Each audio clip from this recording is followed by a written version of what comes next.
approach, outbuild, and outplay Summit. This was not normal, and people were taking notice. Soon after the game, Myth would upload a clip of him outplaying Summit to YouTube, and it would quickly become his most viewed video yet.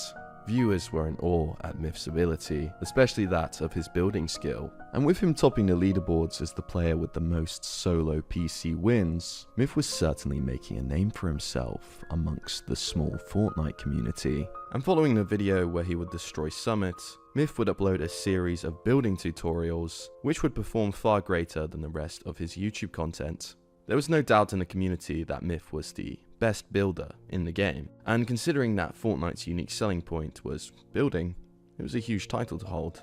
All of this led to a considerable rise in viewership on Myth's Twitch channel, and for the month of November 2017, he would average 179 concurrent viewers per stream, double that of the last month. The following month of December was when Fortnite really started to pick up pace in terms of popularity, and thanks to Myth's prolonged commitment to the game, his stream would begin to blow up.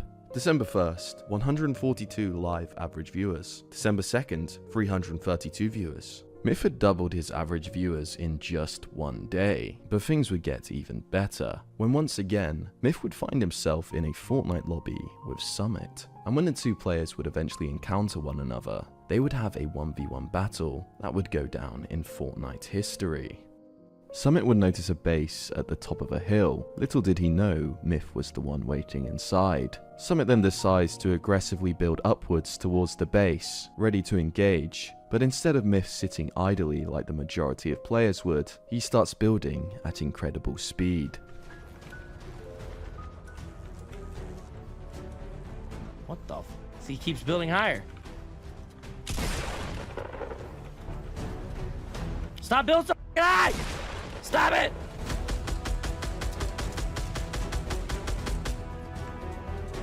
Is this guy a... What? What's happening? What just happened?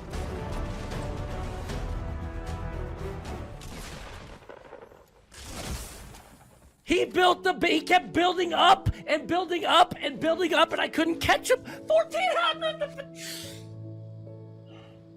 How did that man shotgun me down beneath like that? Did you see that? Good fight, Summit. I like that. I've never seen that strategy used. I've never seen that strategy. You could tell he's a good player. I've never seen that strategy used where when someone's trying to get into your base, you just keep building up, keep building up, keep building up. That was impressive. For the second time, Myth had completely outplayed one of the biggest streamers in the world. This kind of building gameplay was not normal, and of all the thousands of viewers in Summit's stream who witnessed the fight, the same question was likely going through their minds. Who is this Myth guy, and how is he so good at the game? And it was no coincidence that soon after this moment, Myth's stream would begin to grow even faster. December 16th, 570 viewers. December 24th, 1,000 viewers. December 26th, 2,000 viewers. December 28th, 3,000 live average viewers. Myth had multiplied his viewers over 20x in the space of 1 month, and whilst many streamers would slow down on streaming over the holidays, he was grinding an average of 10 hours every day. And it was working. As Myth's Twitch was skyrocketing to huge heights, more fuel would be added to the fire when a random viewer would post a clip from Myth's stream that would take the internet by storm. The video was titled "Insane Build Fight, I'm the Myth," and would quickly go viral, gaining over 1 million views. In the clip, Myth could be seen in an intense build battle against another player, a fight that he would go on to win. And whilst in hindsight this gameplay may look underwhelming to the average Fortnite player in 2023, at the time, this kind of building was exceptional and was incomprehensible to the average player who had started playing the game over the holidays. Ending the month with 34,000 followers gained on Twitch and 21,000 more subscribers on YouTube, Myth's rise to fame was in fact only just getting started. And on the 10th of January 2018, he would sign a professional contract with the esports organization TSM, bringing a new level of respect to his name and of course more eyes to his stream. On January 15th, he would post one of his most viral videos yet, where he would get 27 kills in one game, which would quickly amass over 2 million views. And it was no coincidence that, in the week following this upload, Myth's average taking part in Ludwig's highly anticipated Mogul Chess Boxing Championship. The event was held in front of a live audience of 10,000 fans, with more than 500,000 people watching on to gain an extreme amount of attention with over 8 million views, and viewers began to leave their own opinions in the comments. It's simple, his career was based on Fortnite. Myth's career didn't stick the landing. Around this time, Myth decided to try a new style of content on his YouTube channel and would release his first vlog. And it was a hit, with 6 million views vastly eclipsing his other gaming content at the time, a trend that would continue for his following vlog releases that month. This was a huge win for Myth. It's not uncommon for content creators to be carried by the games that they play.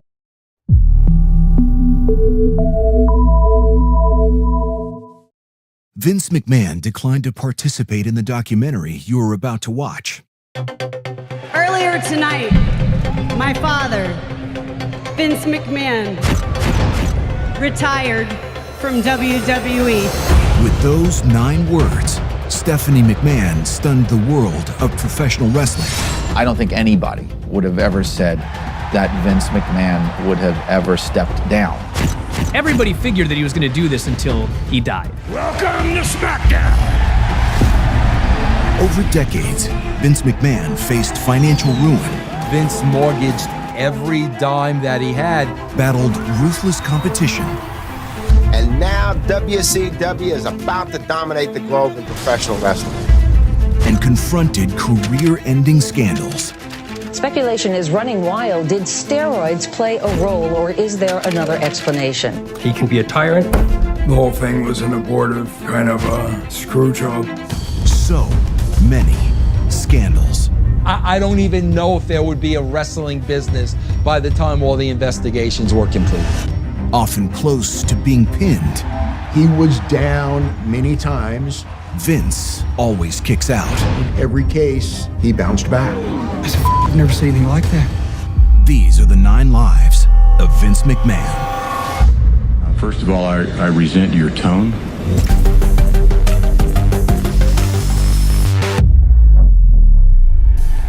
The origin story of the rich and powerful wrestling mogul, Vincent McMahon Jr., begins in a poor, run-down North Carolina trailer park, where a tough, mouthy, dyslexic kid named Vinnie Lupton is living with his mom. There was some kind of a falling out in the marriage, and then he and his brother Rod were left to be raised by their mother Vicky. He kind of had a chip on his shoulder from the beginning.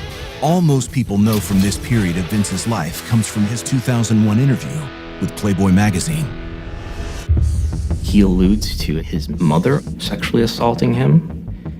He alludes to being molested when he was 6 by other teenage kids. There's stories of his mother bringing various different men into their lives. There was in particular Leo Lupton, who was officially Vince's stepfather. He apparently was a very abusive man. And despite that abuse, or perhaps because of it, Vince develops a ruthlessness that will come to define him.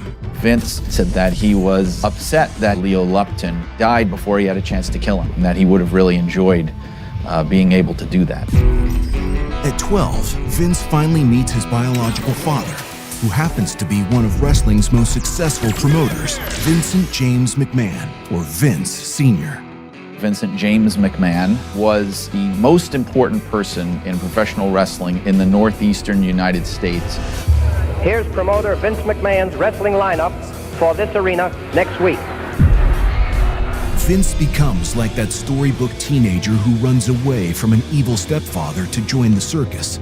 You know, there's stories of Vince hanging out with Dr. Jerry Graham, who is this very flamboyant, kind of over-the-top figure in pro wrestling. Vince would ride down the street in his convertible with him while he was lighting cigars, you know, with $100 bills. But when Vince starts stealing cars for joyrides and getting into fights, Vince Sr. tries sending him away. Vince went to Fishburne Military Academy. Legend has it that he got into a lot of trouble. He claimed that he was the only student there to ever have been court-martialed. I don't know how much truth there is to that, but the story goes that he was an unruly kid and that the military school kind of really had their hands full with him. Until his mom finds him a girl, as Vince explains in this 1999 TV interview. My mom had said, you know, you have to come meet this beautiful blue-eyed girl. You know, she sings in the choir, and she's pretty, and you're really going to like her. Let's see, I think I was 13 years old, and Vince was 16. Dare I say that you were older? Yes, he was 16. Vince and Linda married on August 26, 1966. After college, Vince goes looking for a job at his dad's Capital Wrestling Corporation. But Vince says his father again turns him away. Wanted me to have a more secure future, wanted me to be an accountant or an attorney or something like that, and I really wasn't cut out for any of the above. He's right. Out on his own, Vince stumbles badly. He had talked about being a salesman, selling paper cups, things that didn't really thrill him, and not doing very well at it. Then, for the first of many times, Vince escapes adversity, this time aided by his dad. They had an announcer named Ray Morgan who was kind of becoming difficult. Vince Sr. hired his son officially as an announcer and also gave him some small towns to promote. This Monday, a fantastic card of professional wrestling. Vince, a natural-born huckster, was soon putting those skills to work on all kinds of side hustles. He was promoting concerts, rock concerts, and closed-circuit screening of the infamous bout between Muhammad Ali and Japanese wrestler Antonio Inoki. Looks like I start off fighting. Right, fans? In 1974, Vince even gets a chance to work with Evel Knievel, learning tricks from that decade's biggest self-promoter. Vince was one of the promoters of Evel Knievel, Snake River, Canyon Jump. Vince pays the Daredevil $250,000 for the closed-circuit rights to the jump.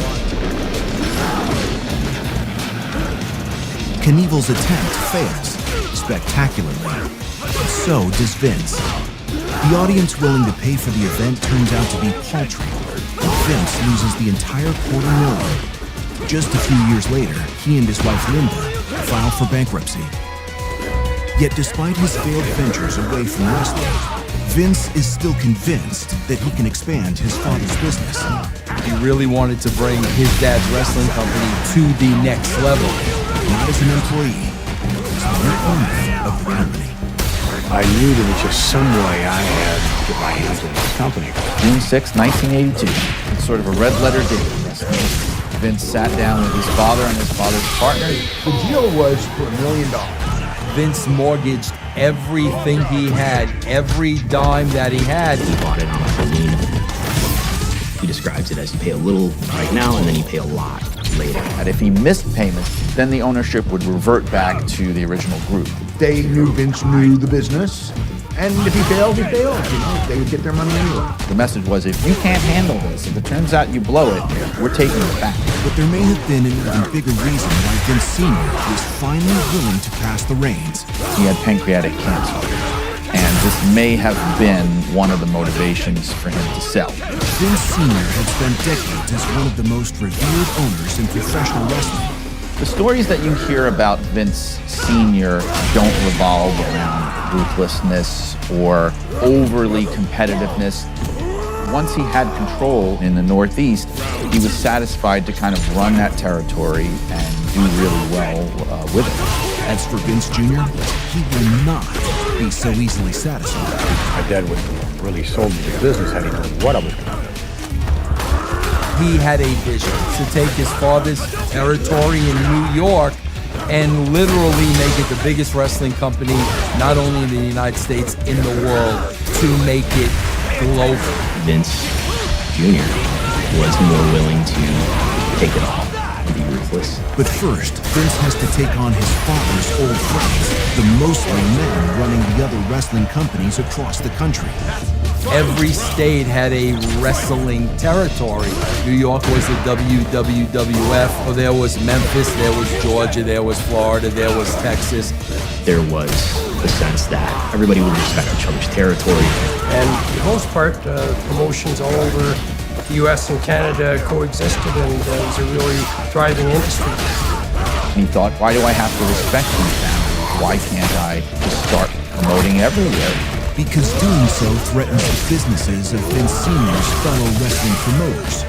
You had these promoters now going to Vince Sr., they were his old friends, and saying, you have to talk to your son.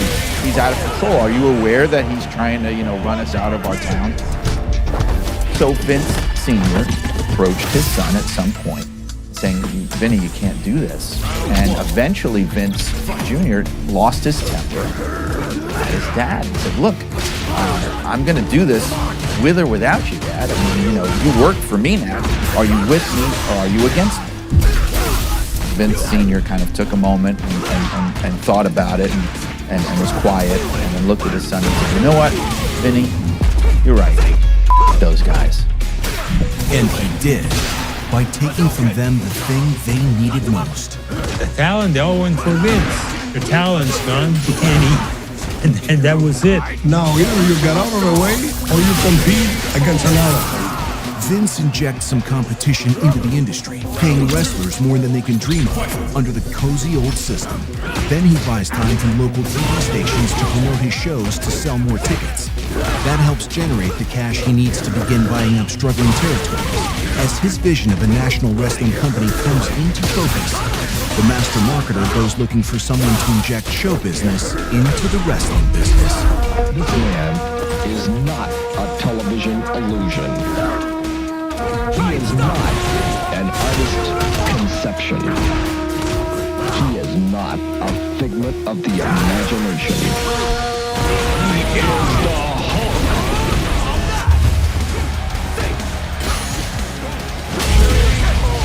Making his first appearance in this arena, ladies and gentlemen, Hulk Hogan. Vince is looking for the superhero. He's going national, but it's not going to work unless he has this larger-than-life person.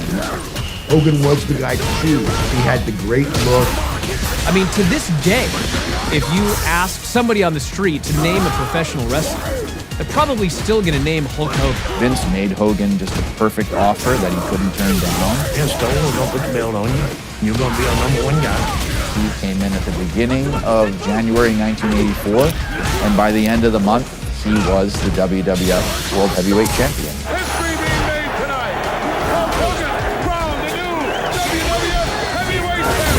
Really the linchpin to that national expansion. It was Vince and it was Hogan. Neither one of those guys could have done it without the other one.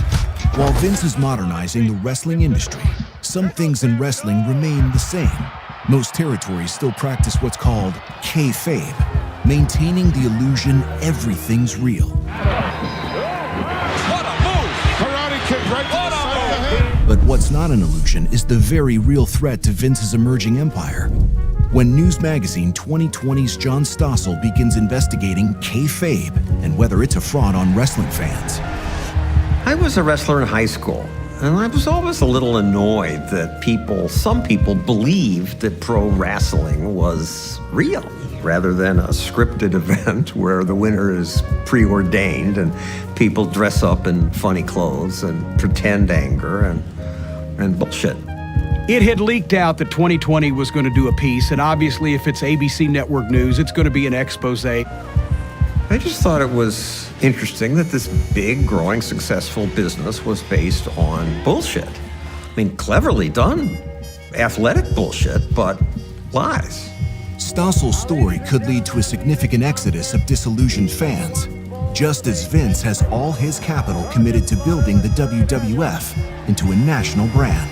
We either did a survey or found a survey that about a third of the people who attended the events thought it was real. This is real. Yeah, I think so, yes. We couldn't do a story unless we could find some insider who would say, yeah, here's how we faked this and that, and was willing to go into a ring and demonstrate. And eventually we found Eddie Mansfield. Mansfield is a wrestler with a cause, publicizing the vulnerability of WWF wrestlers who have no health benefits or pensions. He hopes a story on 2020 will raise awareness to the plight of fellow pro wrestlers, so he agrees to spill some secrets. Is this real wrestling? No, not real, no, not at all. I mean, if somebody believed that, they'd be stupid. Nobody wanted fake blood, so everybody bled for real. There's two ways to do that, the easy way and the hard way. The easy way is with a blade. You go just like that. And then gradually during the match, it would drip down over your face. That's it. See, if I was sweating, it'd pour. I thought, well, we need to have the usual person from the professional organization saying, oh, this isn't fake, this is all real. And so we went to Madison Square Garden. I guess Vince McMahon okayed it, or we wouldn't have been there. Vince wants to send Stossel a message, so he tells wrestler David Schultz to maintain kayfabe and treat Stossel like any other opponent. Vince said, listen, we got a guy out here making a joke out of the business. Vince wanted me to tear his ass up, wanted me to blast him, stay in character. Vince denies telling Schultz to assault Stossel and disowns any involvement in what happened next. And then Schultz came out. He was a little frightening. Is this a good business? Yeah, it's a good business. I wouldn't be in it if it wasn't. Why is it a good business? Because only the tough survive. That's the reason you ain't in it. And this punk holding the camera reading he ain't in it. Reading these rednecks out here ain't in it because it's a tough business. I think this is fake. I think it's fake. Now I'm thinking, Vince wanted me to stay in character. Dr. D slapped the hell out of somebody say that. You think it's fake? What's that? Is that fake? Holy shit, what the hell just happened here? And then I stupidly got up again. Huh? What the hell's wrong with you? That's open hand slap, huh? I was always taught, man, get up, you gotta knock him back down. You think it's fake? You come like this? He whacked me in the other ear. My ears were ringing. What do you mean?